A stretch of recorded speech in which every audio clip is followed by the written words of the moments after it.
How you doing, everybody? I'm Dave Guingona. And this is Felicia, and this is Sports in the Bay. We're on the court after the Warriors win over the Milwaukee Bucks By the score of 102-93, and it was a very happy birthday for number 23, Draymond Green, who was the leading scorer, also had 23 points. So we had a chance to ask Draymond about that. So 23 points for number 23? Oh, that's dope, huh? I had a pretty decent shooting night.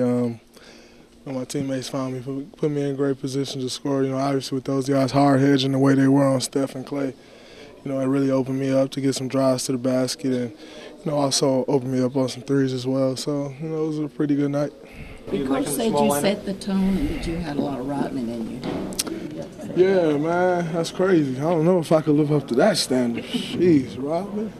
No, but honestly, I just try to come out and bring whatever it is that the team needs. If that's energy, if that's rebounding, whatever it is, just try to bring what the team need at that time. The Bucks played the Warriors pretty tough throughout the game in a game that felt kind of like a trap game, coming off of a rough road trip, and then they came here home.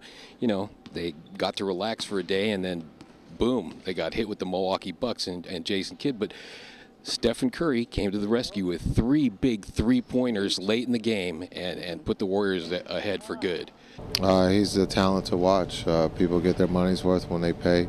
As an opposing coach, he makes it extremely tough because he's not just a shooter.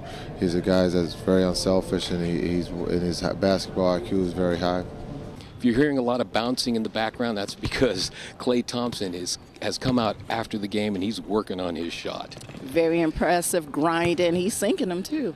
It just proves the type of hard worker he is. He wants to get out of here and still work on his shooting games. The Warriors did have a lot of success tonight, playing with a much smaller team on the court, and that featured Sean Livingston.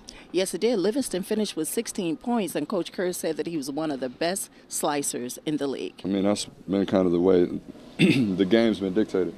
Past couple games playing small, so we're getting a feel for it. Individually, I want to try to, come out and play hard and continue to just build up for the playoffs. So the next home game is going to be this Friday against the Dallas Mavericks, and Sunday is going to be the Nothing But Nets game. Say that 3 times fast. Nothing but nets, nothing but nets, nothing but nets. So Stephen Curry is supporting a very great cause to fight malaria. So he's going to have a post-game chalk talk with the fans. So there's going to be a special ticket that needs to be purchased for that. For those of you who are seeing this, I hope you're enjoying what we're doing here. We're having a good time. We're having a casual little talk on the court after selected games, and we'll see you next time. Tell a friend, Sports in the Bay.